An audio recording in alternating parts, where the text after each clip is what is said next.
Hello and welcome to this tutorial on shaping behavior change. So this tutorial is adapted from the fifth part of chapter 5 in Mastering the Clinical Conversation, Language as Intervention. You can find other resources on the clinical applications of RFT at languageasintervention.com. So in this tutorial, you will learn about weakening problematic behaviors. So in the last tutorial, we talked about reinforcing behavior change step by step. We saw that this process consists of evoking the observation of reinforcing consequences, delivering natural reinforcing consequences, connecting the therapy room to the client's life, and reinforcing tracking over clients. As much as possible, it's better to use reinforcement because it creates a context in which the client enjoys the process rather than fearing to do something wrong. Just think of the teachers you had at school when you were a kid. Wasn't it a more enjoyable experience when the teacher praised children for their efforts and progress instead of criticizing their failures? So using reinforcement is probably particularly useful when the person who is learning starts from a relatively low level of skill. In order not to be discouraged, it's better to increase self-efficacy and make the experience of learning enjoyable. In addition, when we reinforce effective behaviors, problematic behaviors tend to decrease naturally, especially if they are incompatible with the new effective behaviors. For example, if a client learns to express feelings, logically, hiding feelings will decrease. If a client learns to distance herself from suicidal thoughts, logically, acting upon these thoughts will tend to decrease. However, problematic behaviors can remain present for a while, especially in the early stages of learning new effective behaviors. Weakening problematic behaviors at the same time as we reinforce effective behaviors can thus be useful. It consists of decreasing the frequency of responses that are not effective. There are 4 main strategies we can use to weaken problematic behaviors. So let's see what they are. The first approach is similar to what we use to reinforce progress. We can encourage the client to observe the natural, undesirable consequences of a problematic behavior. This can be done by using similar techniques as what we saw in assessment and increasing functional contextual awareness, but with a specific focus on undesirable consequences. We can use conditional framing to directly draw the client's attention to the disadvantageous consequence of an action, for example by saying, "Are there any downside if you engage in this sensitive discussion right before you have to go to work?" We can also use comparative framing, for example by asking, "Are there negative things that happen more as you stay away from interacting with your friends?" Perspective taking through dialectic framing can also help the client gain awareness of hidden negative consequences. For example, we could ask, "If you were your daughter, how would you have felt if you had heard this criticism you made?" The second approach is also similar to what we did with reinforcing progress. It consists of delivering undesirable consequences. Of course, the point is not to deliver painful consequences. By no means we encourage therapists to say harsh things to their clients or to do things that could be hurtful physically or psychologically. The idea here is simply to say or do something that is likely to be undesirable from the client's perspective. For example, if a client wants to be understood but keeps changing the topic of the conversation because she is afraid of talking about certain subjects, the therapist could express his difficulty to understand her when she changes the topic. Expressing this consequence is likely aversive if the client wants to be understood.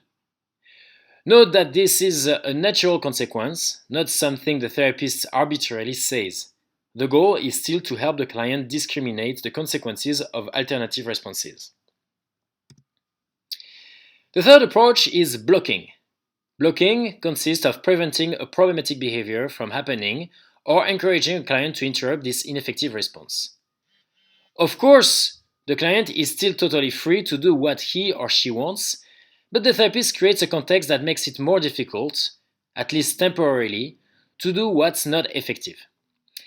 This approach is typical of exposure therapy, in which the therapist keeps encouraging the client to stay in contact with the feared experience. In a less formal way, it can simply consist of repeating a question when the client has avoided responding, or sticking with the topic when it seems that avoidance is happening. This approach logically tends to trigger some discomfort in the client, so it is important to create an atmosphere of trust, warmth, and compassion when we do that, so the client doesn't feel threatened or abandoned. The goal is to encourage flexibility, not to hurt. The last main approach consists of extinguishing a problematic behavior. We tend to forget that even problematic behaviors are reinforced. If they were not reinforced, they would not be there. They are ineffective in the long term or they have a significant cost, but they can also provide some satisfaction or relieve the client from some unpleasant experience. So the presence of this source of reinforcement makes it harder to develop an alternative and more effective response. Extinction consists of removing the reinforcing consequence so that the behavior is not as advantageous anymore. A simple way of extinguishing behaviors is by removing attention from certain topics.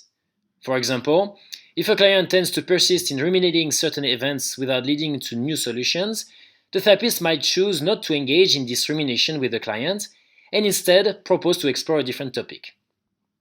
It's hard to completely remove a reinforcing consequence, though, because the client can still produce that consequence through language. For example, imagine that a client tends to argue a lot in order to reassure herself that she is right. Not engaging in the battle of arguments might be a good idea because this way, the client's attempts to argue are not followed by the expected consequence. However, she could still think that the therapist's lack of engagement in the argument is a proof that he doesn't have any counter-argument, and thus that she is right. But if it is accompanied by the reinforcement of alternative behaviors and some meta-communication about the problematic behavior, extinction can be relatively effective. In the same example, the therapist could say with a light tone, "I know you would like me to engage in this battle of arguments, and it matters to you that your voice is heard. But we've been there before, right? And I worry that if we do that, we are just doing the same thing we've done before, which has not been very helpful. It might help you feel heard, but you might still feel like we are not making progress in the end, which I think is true if we start a battle of arguments. What do you think?" Including the client in this process this way, when it is possible, is a good approach because it empowers the client. In a sense, she decides if she wants to extinguish her problematic behavior. So in this example, if she is okay with the therapist not responding to her attempts to engage him in the argument, she participates in the process of extinction. If, however, she decides she still wants the therapist to engage in this confronting discussion, the therapist could choose to do it as she wants, but it would then evoke the client's tracking of the undesirable consequences likely happening again. This way, even if the problematic behavior has been followed by the reinforcing consequence again, there is an opportunity to weaken this behavior. So these different approaches to weakening problematic behaviors, of course, need to be applied while connecting what happens in the therapy room to the client's life, as we saw with reinforcing effective behaviors. It means that behaviors being weakened in the therapy room need to be generalized outside this setting, and reports about problematic behaviors happening outside need to be as experiential as possible to make the process of observation and description as present and accurate as possible. And weakening problematic behaviors also need to be done by reinforcing tracking over appliance. In other terms, we don't want the client to decrease certain behaviors under the only influence of the therapist, but under the influence of what is effective to meet his own goals. So if a behavior is not effective, what we want is for the client to notice that it is not effective and choose to engage in another behavior if that's better for him. The therapist is there to help him in that process, not to decide for the client what is right and wrong. However, as for reinforcing effective behavior, there are cases when it might be useful to reinforce clients, such as when a client engages in harmful behaviors and is not sensitive yet to the undesirable consequences. This can happen when the client's judgment is impaired, for example. Here is a summary of the main points you have learned in this tutorial, and I encourage you to remember. In addition to reinforcing effective behaviors, we can weaken problematic behaviors. We can weaken problematic behaviors by using four main approaches: evoking the observation of undesirable consequences, delivering undesirable consequences, blocking, and extinguishing. While weakening problematic behaviors, we need to connect what happens in the therapy room to the client's life. And we need to reinforce tracking over clients as much as possible, except when the natural consequences are not supporting behavior change yet, or when the client's judgment is impaired. So this is the end of this tutorial on shaping behavior change. This tutorial was adapted from the 5th part of Chapter 5 in Mastering the Clinical Conversation, Language as Intervention. If you want to watch the next tutorial on building a flexible sense of self, focused on finding variability in the awareness of experiences, you can go to languageasintervention.com. You will also find other resources on the applications of RFT for clinical practice.